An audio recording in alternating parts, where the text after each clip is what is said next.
Talking OU football on a Sunday here at the Voice of College Football. How about that? Well, we got a special edition of Sooners Live here, a 61st edition. 2 Plain Sports came recommended. So you know what? Got on the horn, got them in here, and we appreciate them jumping on board. So we got Jose Escoda, we got Jacob Brumbaugh, and we got Brandon Martin on the line from 2 Plain Sports. Get on over there and check out their channel here on YouTube. How you guys doing today? Great. How are you Thanks doing? for having us. Doing well. Would love to get your take, as we will for the next 60 minutes or so, on Oklahoma football. You guys know the drill. Leave the comments and questions there in the live chat, and we will get to them.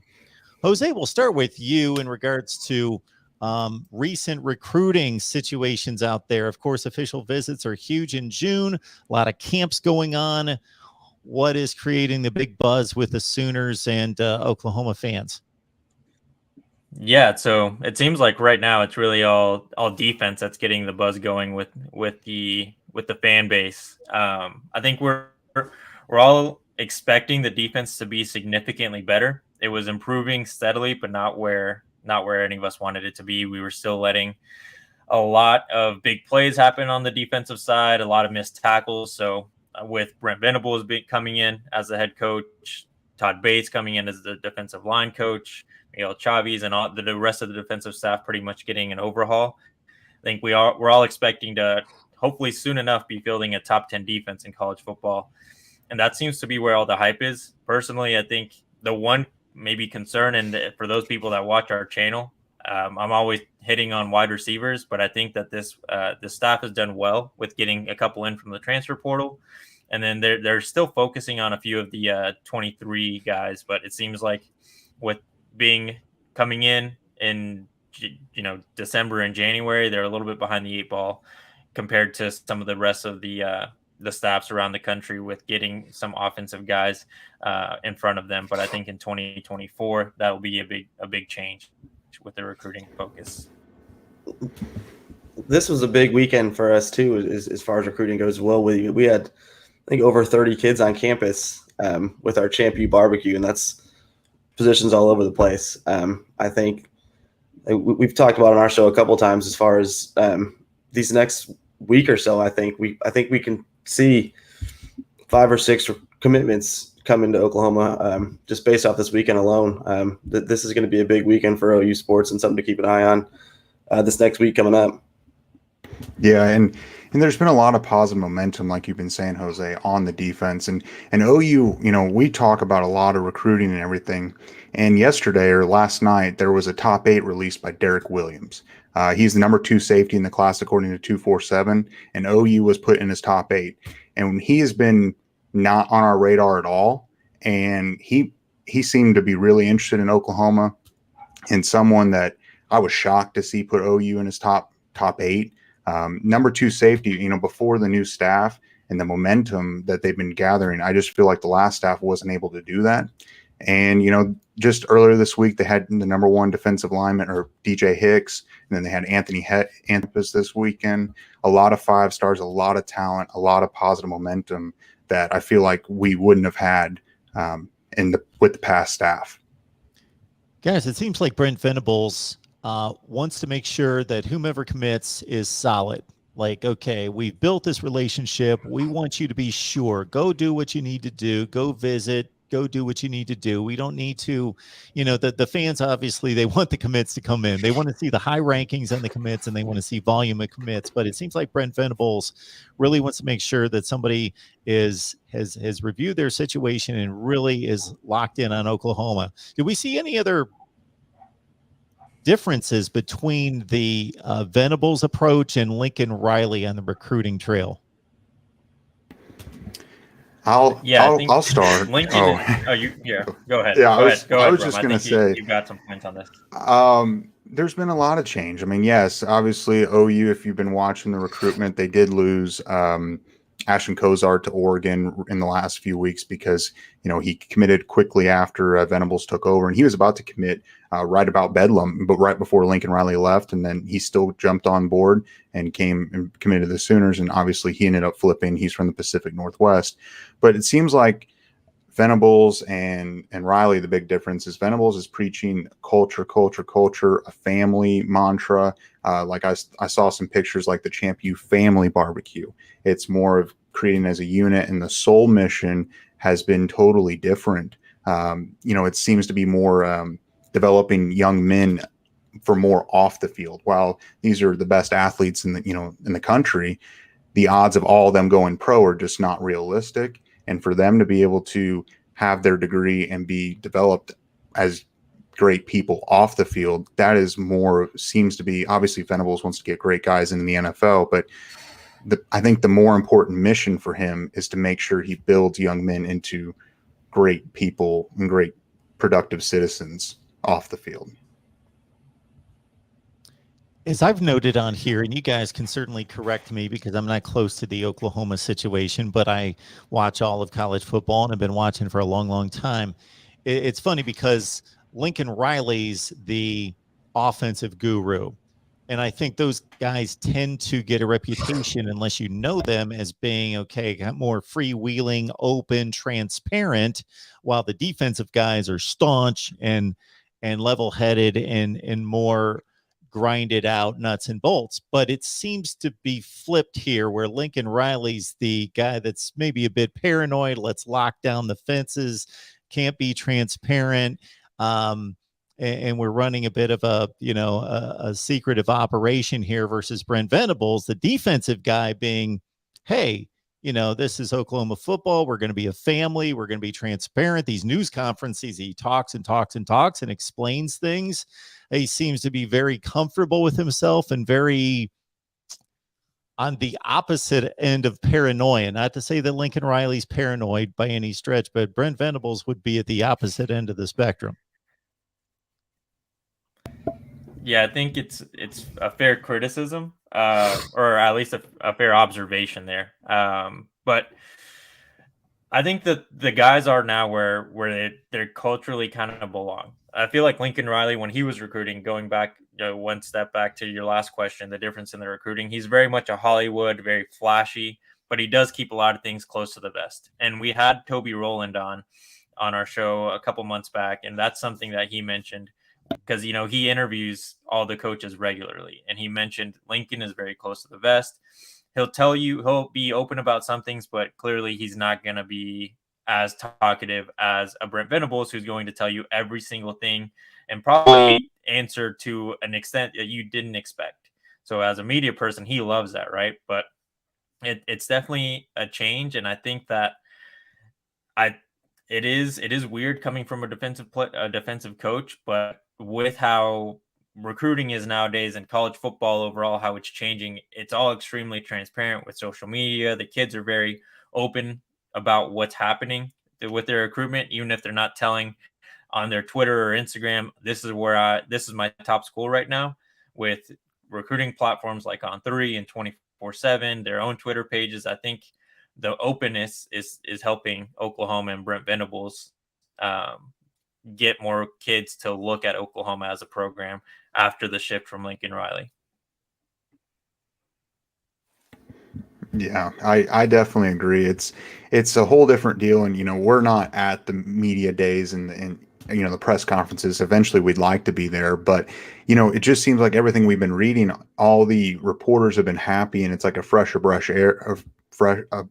fresh air, and that they are able to actually get some information about the team. And Venables will go at length about various things that they have questions regarding the team. And it's like he's got nothing to hide. Venables is very much a straight shooter. Why not be open and honest if you've got nothing to hide?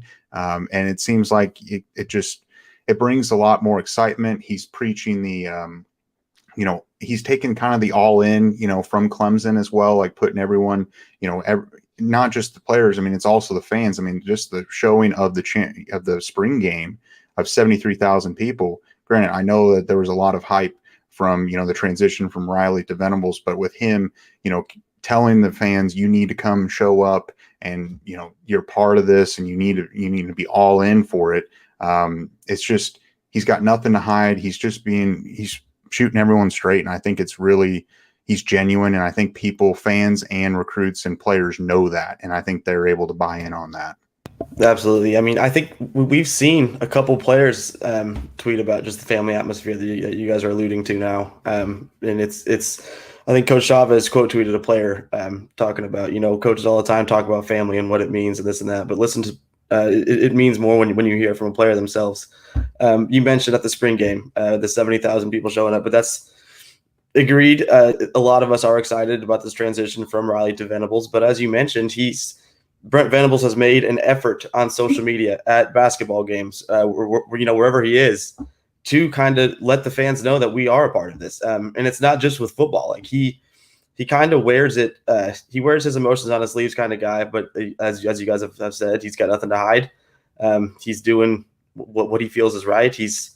I think there's not a lot to not like so far about this transition from Coach Riley to Venables. So, Brandon, while we're on that comment, I'm going to latch on to that. And some people are going to roll their eyes in the chat because, as you can imagine, we do an Oklahoma show once a week. You guys are on it day after day after day, every second. But we do one Oklahoma show per week and then have some other guests on as well with OU football.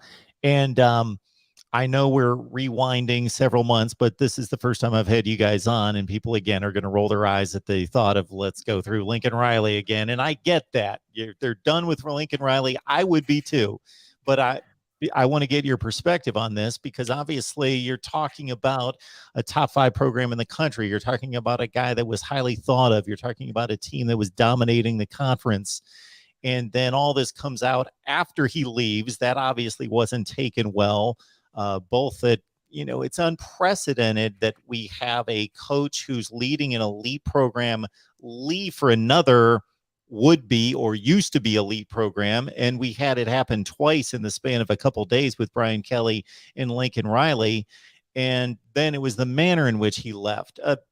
I just want to get you guys' take on, wow, this is going to be a wide open question. Lincoln Riley's tenure at OU, was he as good as people thought he was? Now that you can kind of look back on it, just how he left the program, just his tenure, and how you feel about, obviously you guys were, I'm sure, listening to a ton of fans that were in panic mode for a few days, if not a few weeks, about what's going to happen.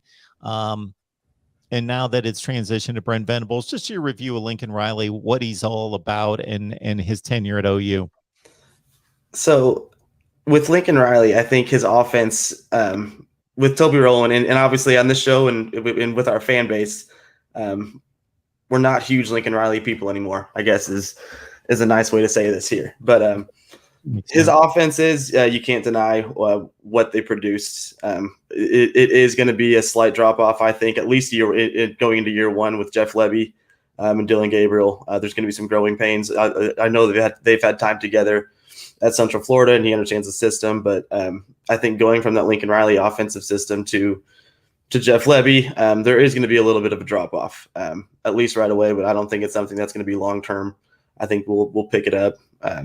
I think as far as how Lincoln Riley left, that was a hot topic of discussion on our show for a long time. And as Jose was talking about earlier, we asked Toby Rowland the same question because he's a guy who is close with, or who was close with Coach Riley. Got to interview him, at least once a week with the coach's show, going to practice, things like that. And so we all believe that Lincoln Riley knew before that Bedlam game that he was leaving. Just the way that he convinced the whole coaching staff that he took with him to go 24 hours after the game, things like that. And, he always talks about how it was just a spur of the moment type deal, whatever. No, none of us believe that as far as. Has anyone here made a life-changing major decision about your family, where you're going to work, traveling across the country, all of that in like 3 hours after you just coached biggest game of the season? I just don't think that happens. So we asked Toby Rowland, the voice of the Sooners, and he was actually telling us that him and his crew that calls the game with him, they were talking about it on the way up to Stillwater, and they actually believed that there was a possibility that he would take the LSU job. Just there was a lot of smoke around it at the time. It was something we were all concerned about, I think, as OU fans, and he immediately shuts that down in the post-game presser from the OSU game. Says, "I'm not going to LSU." Whatever. 2 hours later, it feels like he's we're seeing all the tweets that he's going to USC. So I think the way he did it could not have been done in a worse way. And then not only that, then he gets on TV like a week later and he's talking about how, and boys, you know how passionate I get about this on our show, when he's talking about how he doesn't take players from Oklahoma, he takes them from the transfer portal, or when he says that the NCAA needs some guardrails because it's getting ridiculous. And Lincoln Riley, you are the reason that the NCAA would need guardrails. Like, you did this. Yeah. If I could just cut in before you other two go, the one that really set me off was once I heard that he only met with the team for like 5 minutes. Okay, these players have invested their lives in making a decision because of where you're going to be. And I know it's difficult for these coaches leading up to this decision when they face the media and they got to say the right things and they got to walk a tightrope if they're considering other jobs. And I understand that's difficult for them. But when you can't face your team, I think at that point, you give them all the time that you can possibly give them to vent, to whatever you need to do. They have practiced and toiled and lifted weights and done all the things that they've done day after day after day for years, some of them for 4 or 5 years, and you're going to step in for 5 minutes and then see ya. That's not right. Yeah, that whole deal, whenever I was reading about how fast and how quick his, leaving was and all that stuff, was ridiculous. But kind of looking at his tenure as a whole, I will say, I'm not going to, obviously I'm a little biased, but you have to look at it as a whole. He came in and took over for Bob Stoops. And I felt like when Bob Stoops was coaching towards the last few years, it felt a little stale, and it felt like OU needed a new face and a little bit of a revitalization. OU was playing well. They were winning a lot of games, but they weren't competing at the highest of high levels. Obviously you think about the Sugar Bowl against Alabama. That was one of the, great bowl games and everything, but it felt like OU needed to take that next step. And when Bob Stoops retired and Lincoln Riley took over, I was extremely excited. And you look at his tenure, how many, trips to the college football playoffs, Heisman winners. The team was playing at an extremely high level. The offense was figured out. He was terrific. His name now, Lincoln Riley's name, it pulls obviously the highest profile quarterbacks. Most quarterbacks want to play for him, and I don't blame him. He's got a proven track record, back-to-back number 1 overall picks, Heisman winners.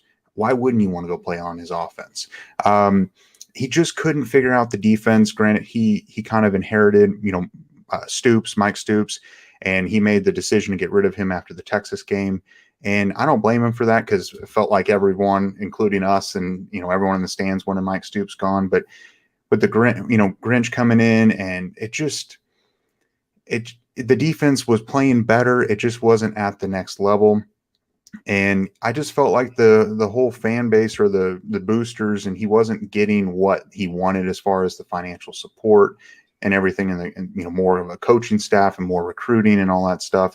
And I think he felt like he would get that at USC, and I think that's what they promised him.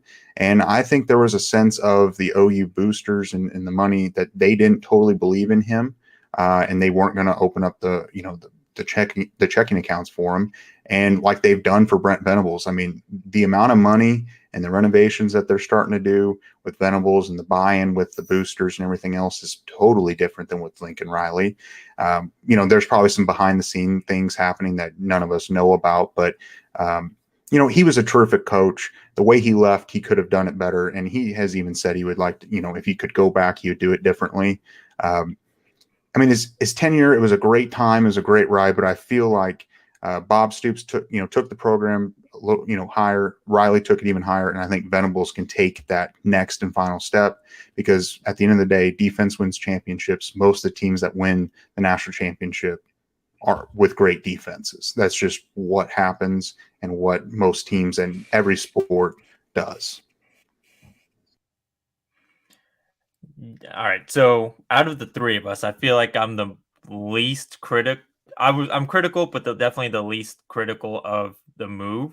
Definitely not to say that I wasn't passionately against Lincoln Riley for a few weeks there after he left, because I was.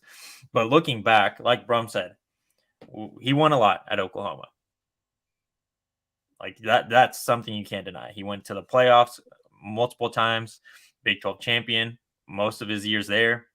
He was successful. The one thing that you can always poke at is he was never able to hire a defensive staff that was able to get him to the next level. And I think that's something that some SC fans that are really high on this, and I understand them, like that SC is going from a program that has historically they're really good, but has been underperforming recently. So they're getting an upgrade at coaching, but their defense is still suspect. Maybe they'll improve over the next 3 years, but I think that's something that I think as college football fans we should all look at, because if that can improve, I think Lincoln Riley has the potential to head a team to get into a national championship. I don't know if that's anytime soon, but I also wouldn't say that it's impossible. With how he left Oklahoma, like, yeah, it's obviously not a good look, like you said, Mark. Like, why would you only talk to your team for 5 minutes if you felt like this was an all right decision? These guys, like you mentioned, made the decision to come to Oklahoma to, at the end of the day, play for you. And he's kind of leaving them in the dust. That's obviously not a great look. But as long as he makes the right decisions wherever he's coaching, he can field a great offense. It's the other side of the ball that he's very hands off. I think that's why I like Venables right now. It seems like he is more hands off and just looking at it as a CEO. If we're going to look at it like a company, right? He's making sure that all aspects are working as a unit. Lincoln Riley is very hands-on the offense, and it seems like very hands-off the defense, and is letting Grinch head that program. And the players that have left Oklahoma recently, for example, Perion Winfrey is probably the biggest advocate of this. Not a huge fan of that defensive staff that is now at USC. So just to wrap up the narrative, you guys know how storylines, narratives get blown out of proportion, that if a player or coach gets tagged or a program with something, everybody believes that's all it is. And of course, Lincoln Riley inherited that Oklahoma gets blown out in the playoffs from Bob Stoops. So he has to kind of take that on. Plus, he played in 3 playoff games. I don't think he gets near enough credit for the effort against Georgia in the Rose Bowl. It was a toss-up. They could have been in the national championship game. The Alabama game, you can credit them. Did they actually come back in the second half, or did Alabama put it on cruise control? You can spin that either way. I'm going to go that Alabama was a pretty damn good football team, and who's going to play with them. And the LSU game was, yeah, they got destroyed. Okay. But again, the narrative gets just overridden that they get blown out all the time on the national stage. So I think he was a bit unfairly judged for those 3 games to a certain extent. All right, we'll put the close on that. I just wanted to hear your perspectives, and it was really good stuff from all 3 of you. Can I bring up just one? Sure. Just one thing on that Georgia game. I think as OU fans, you watch the game and they're dominating the first half, 31-10 or 31. No, it's 31-14, about to be halftime, and I think they make the decision to squib kick, and that obviously cost them 3 points right before halftime. And then as great as the first half of a game that I think Lincoln Riley called, and it was masterful with the trick plays, everything they're doing. They were on one.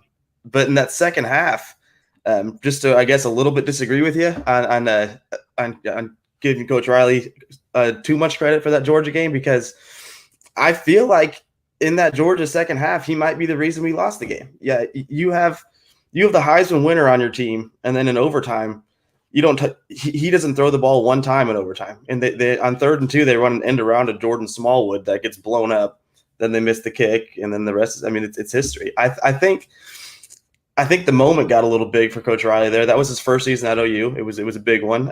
But I think Coach Riley coached one of the worst halves of his coaching career in that second half against Georgia, and ultimately it cost the Sooners the trip to the title game. That's my belief, at least. I definitely want to respect you guys' time, so we're going to keep going and going and going, and whenever you guys need to get off, just let me know, and you guys can check out. But we got 2 Plain Sports here. Please check them out on Twitter and right here on YouTube especially. We'll get the banner up here in just a second. Follow them there with Oklahoma Football Talk. You can tell here in the 25 or 30 minutes we've been on, they know their stuff, so get on over there and check out their work. Okay. On to 2022. You guys covered recruiting out of the gate. A lot of people are being more specific about the barbecue, whether that's going to yield any results, commits. Is there anything else you guys want to hit on in regards to who could possibly be expected to make a commitment soon, or what kind of yield we're going to see this summer in the next few weeks?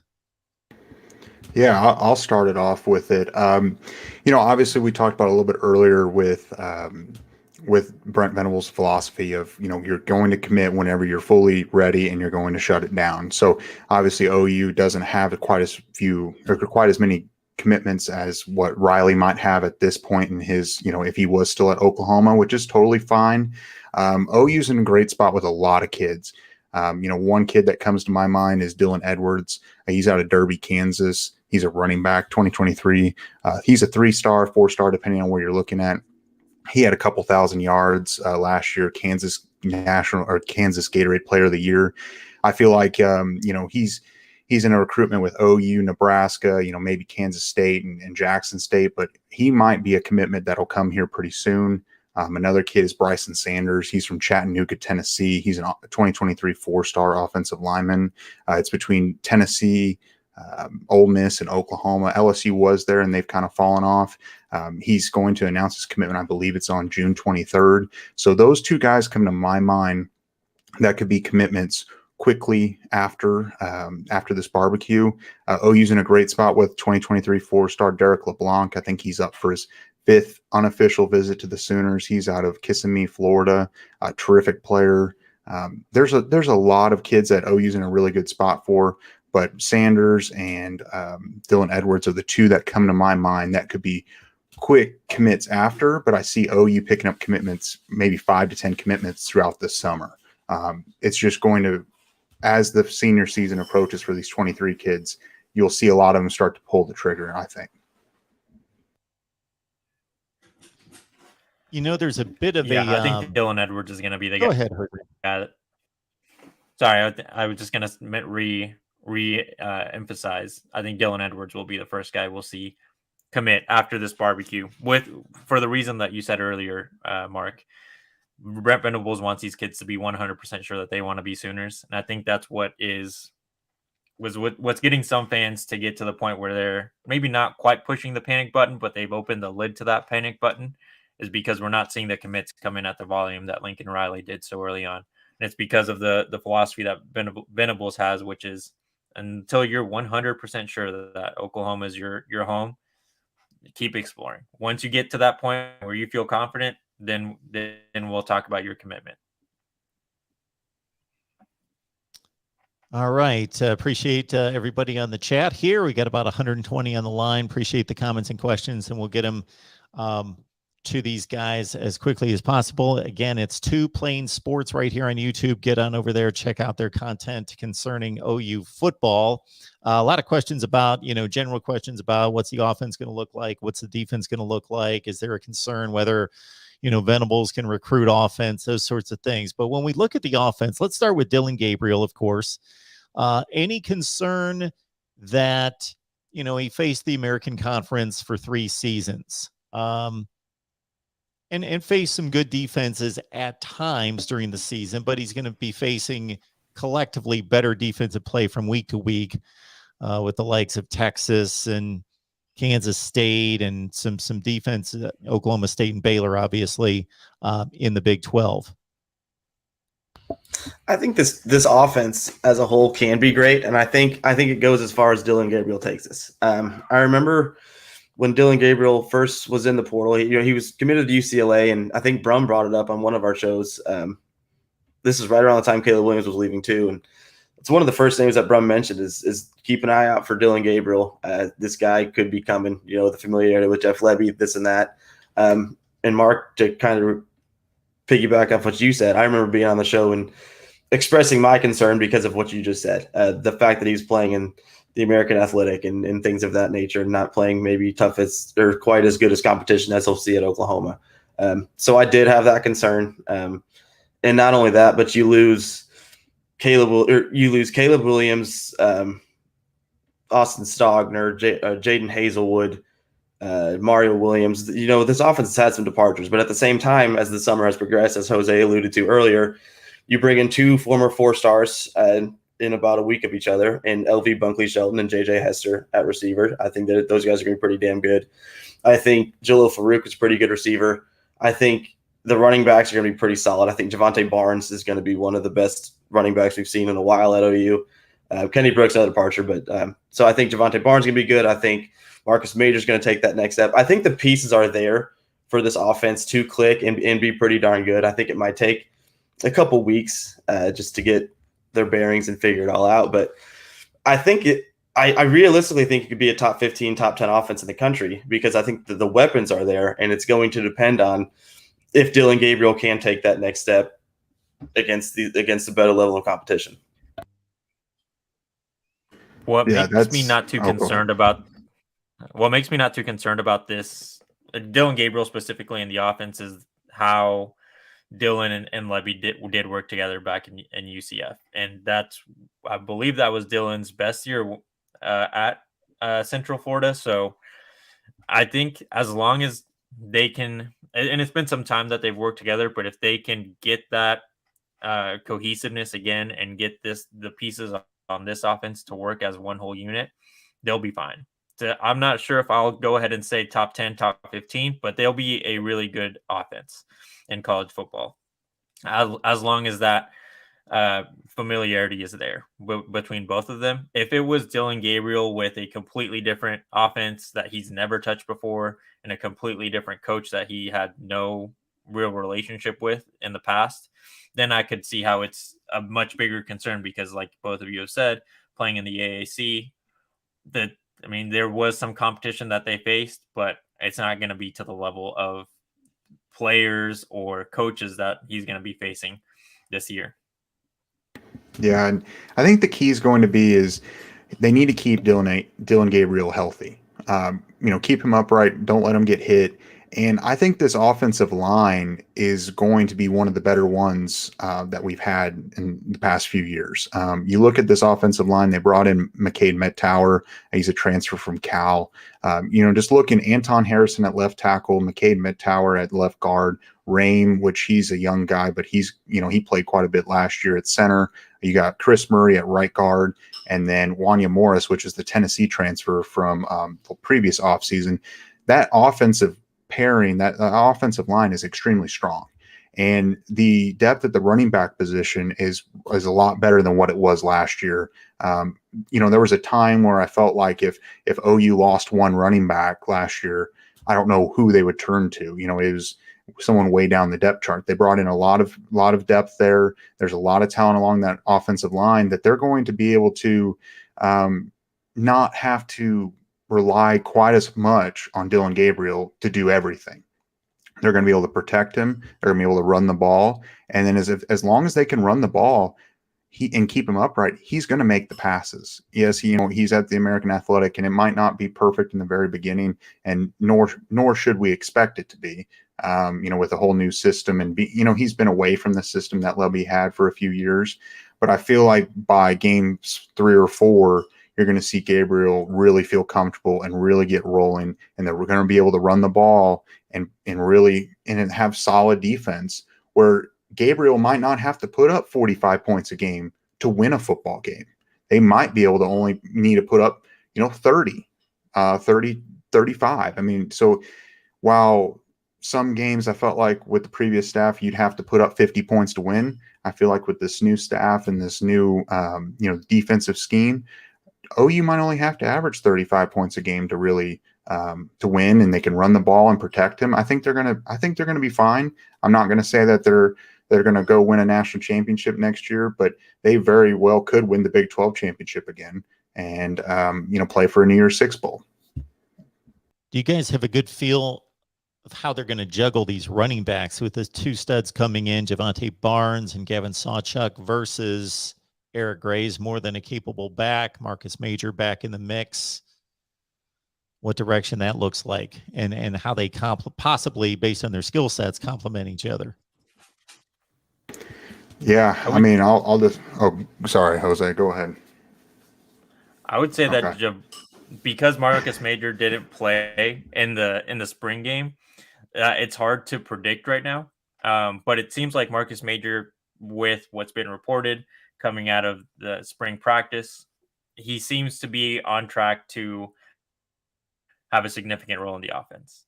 But if you're just watching the spring game as a fan of Oklahoma or college football, Javonte Barnes looks like he's going to be a problem for defenses. Maybe not next year, but the year after, when he can get the majority of the touches as a running back, I think he'll be one of the better running backs in college football.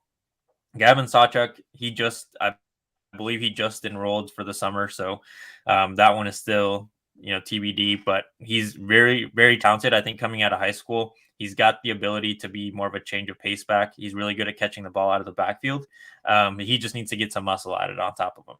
He's only 18 years old. If he can put on some weight, then just to get over that hurdle of being concerned about potential injury, then I think he can be a really good number 2 guy to either a Marcus Major or Javonte Barnes. Yeah, I almost think that Javonte Barnes is going to play a significant role this upcoming football season. Just the way, we've talked about on our show where the greatest ability at times is the availability, and Marcus Major has had some injury issues, and that's some unfortunate luck. But Javonte Barnes, the way he's playing is it looked incredible. Eric Gray, he's going to get his own. He's going to do really well. I think Marcus Major will contribute. They're just going to have, I think Gavin Sawchuk will most likely redshirt this year. I mean, he's just behind the 8 ball. I mean, he's a terrific talent, but with him only enrolling, this summer and missing all of spring, I think that really puts him behind. But he might come in for a few games to maintain his redshirt. I think he's got a lot of potential. Yeah, no, I'm very, very high on Javonte Barnes, and I think the season will start with Marcus Major and Eric Gray being 1 and 2. I think Eric Gray Coach Riley was adamant about keeping him in the starting lineup last year, even though Kennedy Brooks was, I think, the superior running back, and eventually it did change to where Kennedy Brooks became the lead back, and he had a hell of a season. Eric Gray, I think, was a little bit of a disappointment to me, at least, because I expected a lot, and Kennedy Brooks is, I think he's a monster, so that probably hurt him a little bit. But I think the season will start off with a 1-2 punch of Marcus Major and Eric Gray, but then as the season develops by about week 4 or 5, I think Javonte Barnes is going to take over that Eric Gray role for number 2, and kind of be a 1-2 with Major. Yeah, and I will say one more thing. I don't want to leave him out. Is Tawny Walker. OU added him. He's a JUCO transfer. He's from a JUCO out in California. Tawny Walker is he's a little heavier. I think he's around 220 pounds. He looked really good throughout spring. And I know he's a JUCO transfer, and there's a lot of 4 stars above him and a lot of hype above him. Tawny Walker looked really good. And I wouldn't be surprised if Marcus Major, for whatever reason, gets hurt or isn't fully healthy. Tawny Walker could compete for some snaps this fall. The way he looked in the spring, and it might totally change this summer, he looked really good. Let's move on to this topic because I'm going to be fascinated to hear what you guys have to say about this. So this is obviously the one that shook the universe of college football this time last year, and that's OU and Texas moving on to the SEC. All right. So you guys can just take on all the narratives here because it's basically, does Oklahoma benefit from going to the SEC? Obviously, money, attention, preference given to the team. If there's a struggle to get into a college football playoff spot, they're going to be given, that lean, you would think. Recruiting seemed to have affected Texas A&M in a huge positive way, even before NIL. Let's not get into that side of it, but even before that, the Texas A&M certainly just turned into a different program almost. Didn't really reflect on the field. They still went 8-4 and 7-5, but just seemed like the attention given to Texas A&M, again, even before NIL, was that they're suddenly this elite program.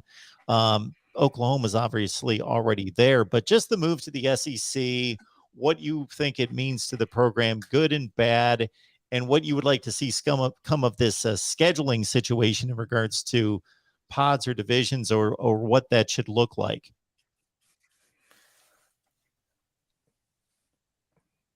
Who wants to take this first, boys?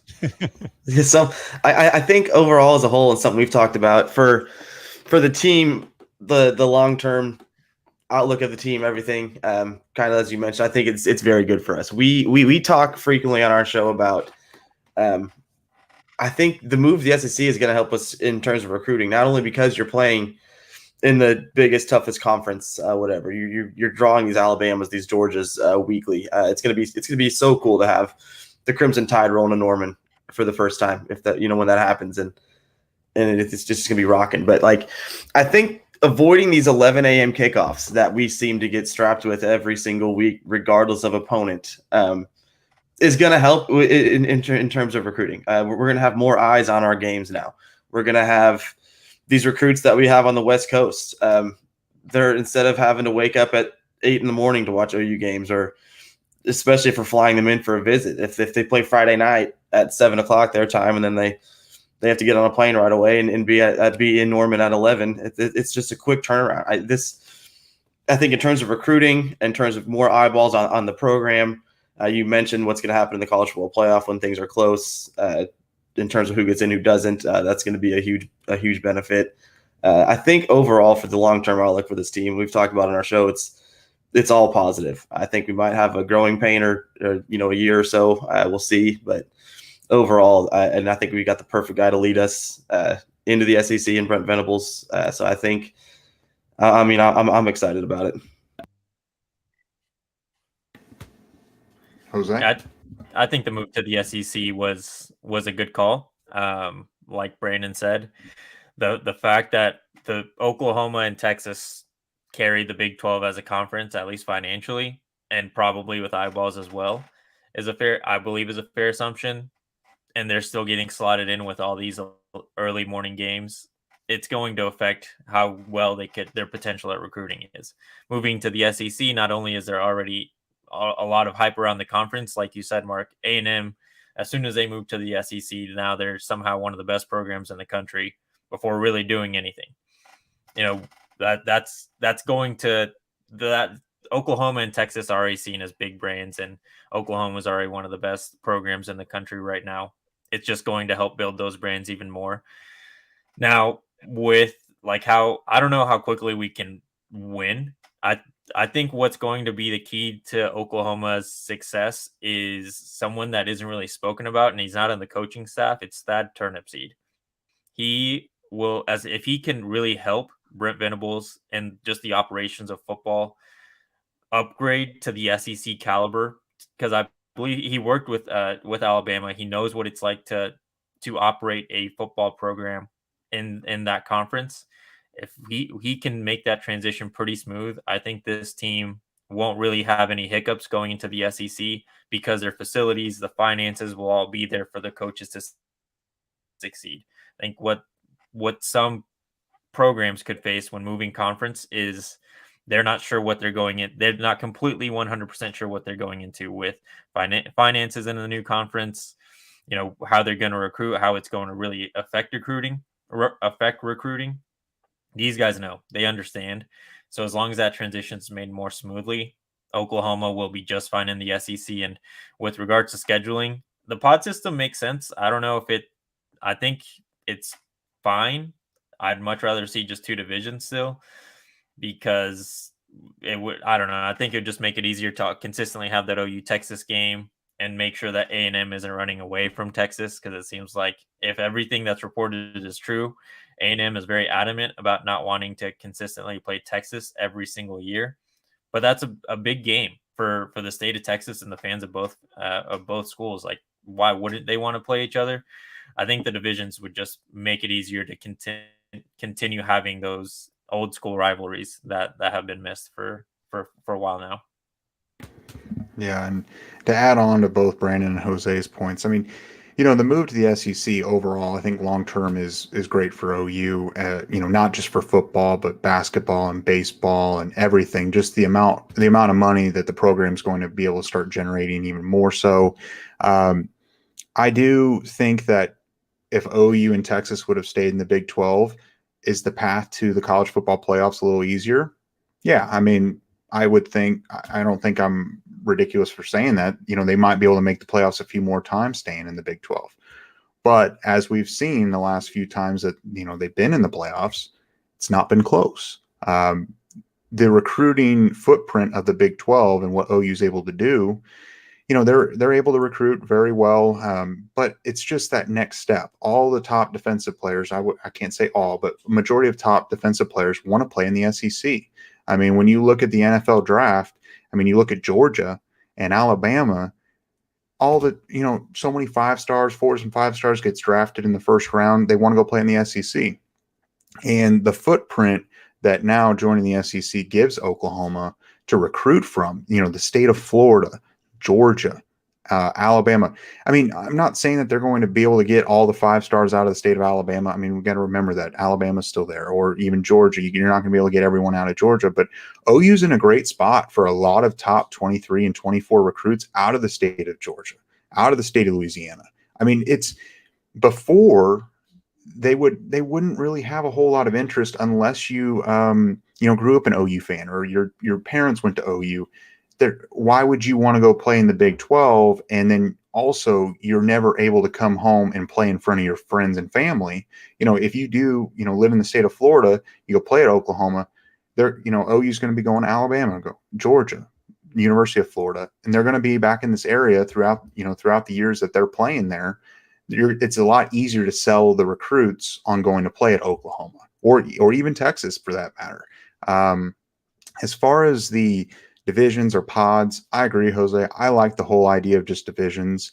I think it's just easier. You maintain your rivalries, and it's a rotating schedule of, and I hope it's a 9-game regular season schedule, a conference schedule.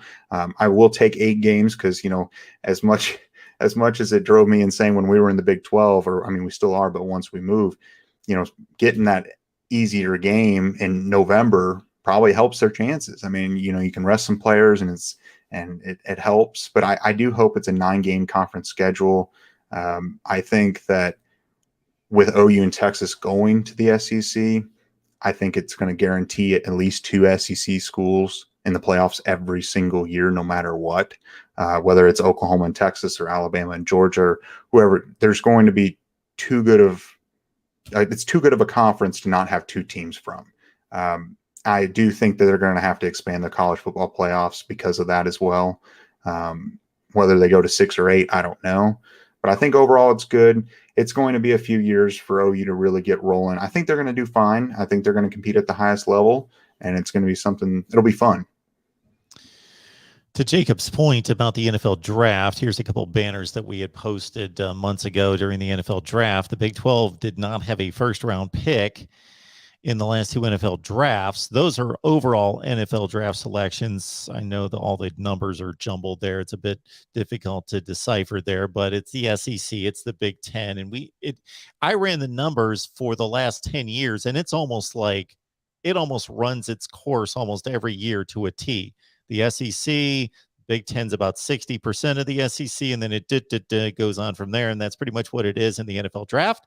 And that's what it is in recruiting as well. There's the top 50 players in the last, 5 recruiting cycles and where they've gone. The SEC, more than twice of the Big Ten, and then on down the line. Same thing again with the NFL draft. So, and then in terms of money, right now, the Big Ten and the SEC are bringing in like close to 70 million per team. And the Big 12's at like 35 to 38 million. And then it's going to go to like 90 something for the SEC once Oklahoma and Texas jump in there. Even with dividing it among 2 other schools, it's going to have that kind of an impact. So this is good for the SEC too, not just good for Oklahoma. I don't think there's any question about that. Is it good for college football? Well, if the sport responds the way it should, it could be, but it also could be detriment to the rest of college football. Do you guys care about what happens to the Big 12 now? No. Okay. We don't even need to go there. It'll still be fun to watch. I think it'll still be fun to watch with the addition of Cincinnati. I really like Luke Fickell. I think he's a really good coach, but I don't know why he has so many doubters and people were so down on Cincinnati being a playoff team. But he took a team in a group of 5 conference to get as far as they did. Like, I think he'll be fine at the Big 12 and maybe taken more seriously at that point. I think for people that don't care about the playoff, I think it's going to be fascinating. I think it's going to be the most competitive conference in the country. Like, kick out Kansas and maybe Texas Tech, and they all could win that thing year to year. It's you throw those 4 schools in there, they're right on line with TCU, Kansas State, and in a good year, Oklahoma State, and what's been Baylor. Baylor's all over the place. They're a roller coaster. They have been, depending on what the NCAA thinks about them in any given time period and what's going on there. But oh my goodness, that's going to be a deep conference. It's just difficult to see that they're going to have that school or two, like especially the SEC and the Big Ten, Clemson, USC, that's going to be able to challenge. It probably doesn't exist, but it'll be interesting. They'll probably just be the new version of what the Pac-12 has been over the last few years with regards to consideration of the playoff. I think the Pac-12 is going to get significantly more considerations with either USC or Oregon getting a berth rather than any Big 12 team, at least until one of them can show up. One or two of them can say, we can compete at that high level. And right, like you said, it's going to be competitive, but unless Baylor or Dave Aranda can make that big jump and make it consistent, it's going to be tough.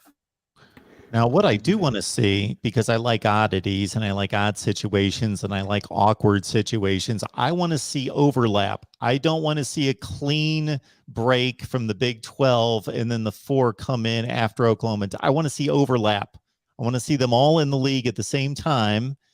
And I know that they're going to try to keep them apart, but then it's going to be fascinating to see who makes the statement. Meaning, if Oklahoma and Texas, let's say their last 2 seasons playing the Big 12 championship game, that's a horrible look for the Big 12. Well, we know you lost your 2 money bases and your 2 best talent bases, but man, they really put a stamp on it by playing in the Big 12 championship game. That's the last thing that the Big 12 wants to see as those 2 head out. On the other hand, if the likes of Cincinnati and BYU and Houston, and they can win these games head up against Texas and Oklahoma, well, that's a nice little look for the Big 12 and sending them on their way.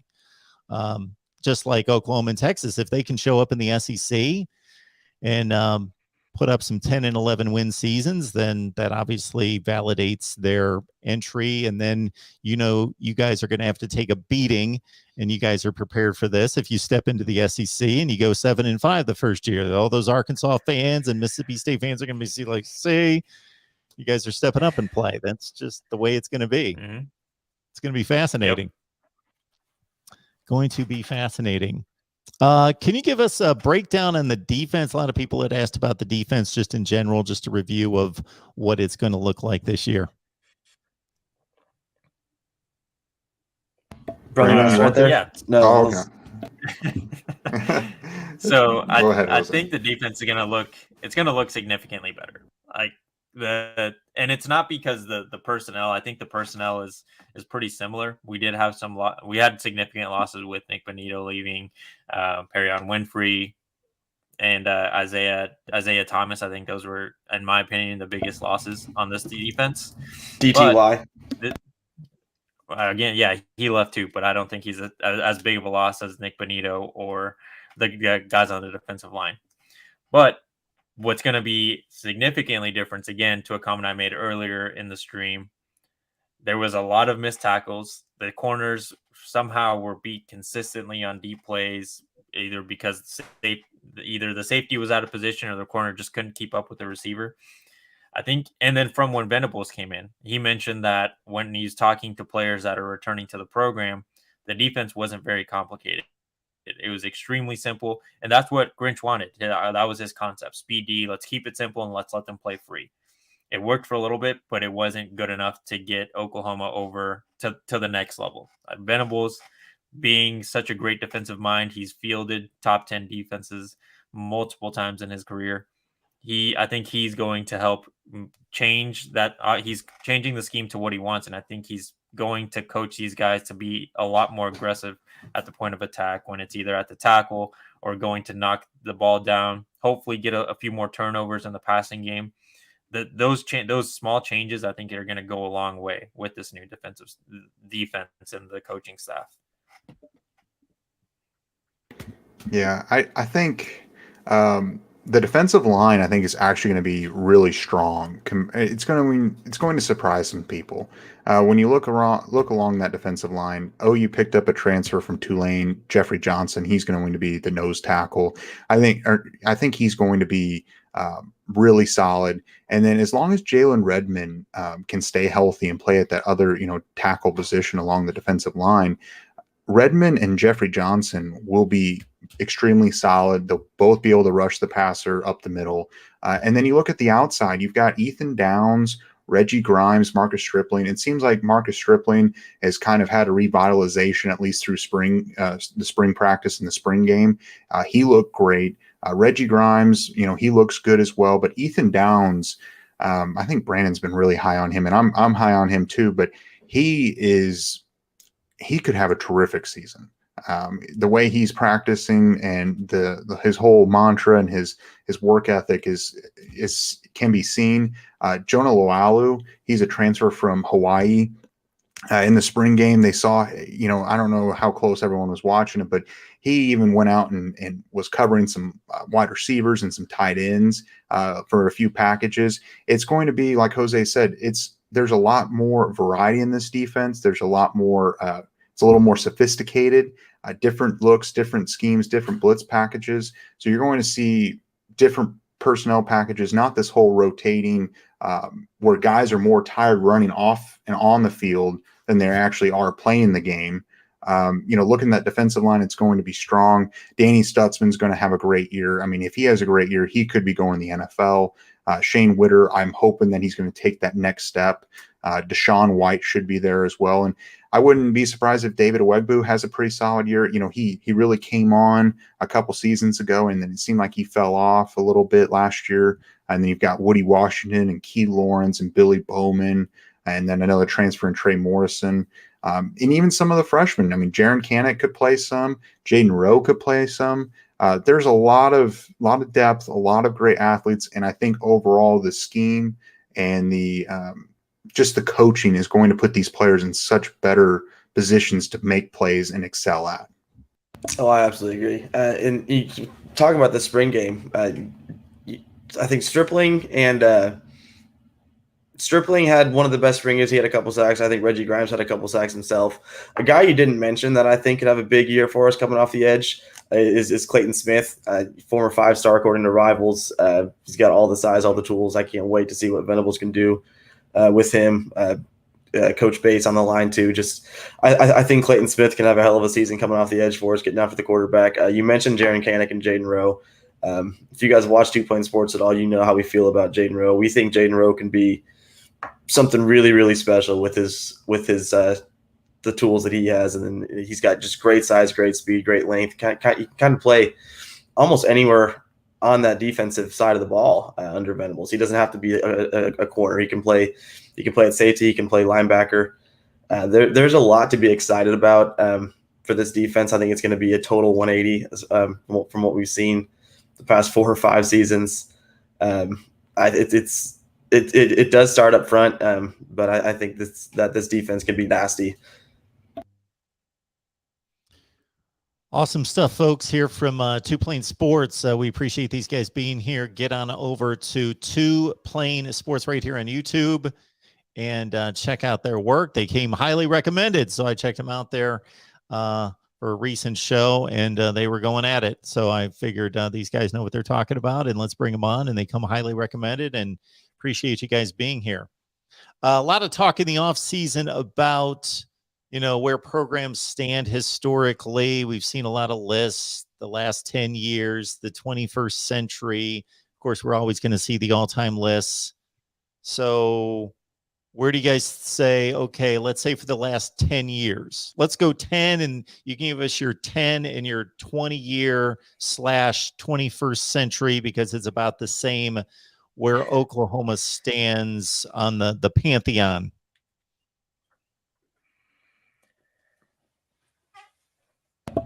That's a good question.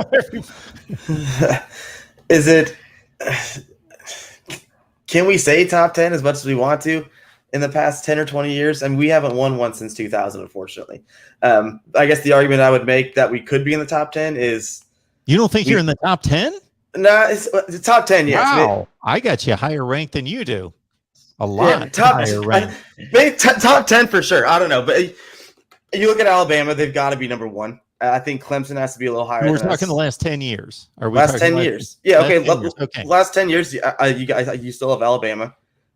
Georgia has to be higher than us. Alabama, Georgia, Clemson. They've won one. Anybody who's won one has to be there. But everybody, Florida State. See, that's where I don't know. Maybe that's where we'll draw the argument because this team has been to the college football playoff more than most teams in the country consistently. We've won our conference title more times than most teams in the country have. I think it's if we could have won one in 2017, which I think that team absolutely should have won one. And again, I think Lincoln choked that game away in the second half. If we win that game in 2017, I think we're one of the best, if not the best team in the past 10 years. But it's those small margins and winning and losing a national championship hurts us. So yeah, top 10 for sure. But can we say top 5, boys? I would say number 5, and that would have been an argument, and that's one where I think we're for sure top 10.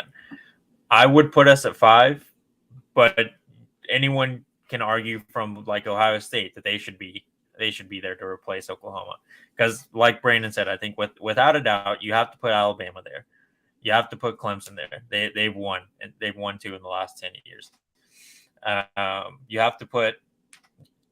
I think you should put Georgia in for more recent stuff, but I don't know if you can put them at top 10 for the last 10 years. I think Oklahoma for a 10-year resume has put a pretty solid team. We haven't won a national championship, but like you said, we've consistently gone. We went to the playoffs multiple times, and I mean, not everyone like those opportunities are rare for a lot of teams, and Oklahoma's been spoiled and going. What is it? 2 times, if I remember correctly, 3 times. Yeah, I would put okay. So my top school in the last 10 years of football program has to be Alabama. There's no way you can really argue that. I think it's pretty clear. Nick Saban, he's either winning a national championship or he's playing for a national championship every year, almost every year. 2, I think it's a debate between Ohio State and Clemson. I would give the edge probably to the Buckeyes at number 2. Clemson's right there. 4, I think, is Oklahoma. I think OU's at 4, and it seems to be kind of where OU's been, playing as the number 4 seed in the college football playoffs. I think OU over the last 10 years, they've won over 80% of their games. They've been winning the Big 12 title. They have gone and, played in some other New Year's Six bowls. I think OU's number 4. Georgia's right there because Georgia's really starting to come on more recently at number 5. I don't know. That's one that I was gonna. I'd slightly argue there. I don't. As much as I loved it, I don't know how you can put us above Georgia the past 10 years, only because they not only have won a national title, but they've made a national title appearance in a game that they beat us to get there. And granted, I think we choked that game away, but that it happened. So I don't know how we can be above Georgia in the past 10 years just based off of those 2 alone. I mean, that's a fair point. I could see 4 or 5 being flipped between Oklahoma and Georgia. I think Oregon's up there. Notre Dame is, in the last rounding out the top 10. I think Oregon's up there. Notre Dame's up there. And a few other programs that have played well. And honestly, as much as I don't want to say this, and, I might get a lot of flack for it, but I think OSU's on the cusp of the last 10 years as well. Oklahoma State. I really think that they've won a lot of games. They've done well. I wouldn't put them at, 7 or 8, but they might be 10 to 12. I don't know. I think OU could be in that 4 or 5 spot. I don't think that's really unreasonable. And I think the reason why that's kind of the ceiling where OU's been at is because they've needed to take this next step in recruiting, the next step in financial funding from the SEC, and just the level of recruiting that they're going to be able to do to take that next step into the SEC and future, jumping up in that top 3. Yeah, I don't think there's any question. Of course, Bama's won. That's not debatable. And like Jacob, I think Ohio State and Clemson have a great argument for number 2. If we're talking the last 10 years, so we're talking 2012 through 21. Those are the seasons. Ohio State's got a better record. They played in a better conference. Clemson's gone to 2 more national championship games. So it's depending on what your metrics are, what you value more. Ohio State more consistently excellent. Clemson's peaked more in the last 10 years. So I go Clemson 2, Ohio State 3. And then I give Georgia the nod over Oklahoma at 4 and OU 5, just because if we're going back to 2012, that Georgia team in 2012, they came within like a pass of going to the national championship game. So that gets kind of left off the front end of this argument. And then they've been just flat out top 5, living in the top 5 since 2017, where Oklahoma's been, again, more consistent. So I'm going to give Georgia, based on those peaks of 2 national championship game appearances and coming that close in the other one, at 4 and Georgia 5. And then I think it's really difficult. And I looked at this, LSU, Notre Dame, Michigan, you bring in Oklahoma State, Oregon, you'd really have to do it. Wisconsin, you'd have to do a really deep dive to just separate the next 8 to 10 schools. It's pretty difficult. The 20-year span is pretty fascinating between Ohio State and Alabama, because Alabama's got the peaks of the 6 national championships, but Ohio State by far is the best record in the 21st century, most top 5s, top 10s, all of that. And then, Oklahoma's got a similar debate against some of the schools like an LSU that's got the 3 peak national championships versus OU's consistency over time. And let's not forget 2000 national championship. Good stuff. All right, guys, anything we did not hit on that you guys would like to hit on? I don't see any other necessarily questions or comments in the live chat. I'm really positive with leading, going in this fall season for OU. I think they're going to surprise some people. I think they're going to have a solid season. They very well might compete for a playoff spot, and maybe probably win the Big 12 and maybe even go to play in the playoffs. I think some commitments over the next month or 2 leading up into August, you'll see about 5 to 10 recruits commit to Oklahoma. A lot of momentum will be building as the fall season starts and early national signing day gets going or approaches. I think OU is going to be in a great spot, and they're going to land some kids that are going to surprise some people from a national perspective. Yeah, no, I agree. I think it's a lot. It's an exciting time in Oklahoma football. It's going to be an exciting time in the next month or so. I think we're going to see, as I mentioned with the show starter, I think we're going to see 5 or 6 recruits commit this next couple weeks to a month. You mentioned Dylan Edwards is one of the guys, but I think he's a lock. But there's a lot of exciting stuff coming down in Oklahoma. I think we had a good recruiting weekend. It's going to be a good season overall. All right. Great conversation with these guys. Again, Two Plain Sports. You see it right there on the banner. For Jose, Brandon, Jacob, guys, appreciate you coming on here, giving of your time. And again, you guys are doing an outstanding job. And we will hopefully talk to you soon. Absolutely. Thanks for having us. Thank you. Thanks. And certainly for everybody else on the line, we will have our next call-in show here shortly, probably on Monday night. And you guys know what the deal is, starting on Tuesday with USC, Iowa, and Nebraska shows. So we'll see everybody Tuesday for sure, and probably with a call-in show on Monday night.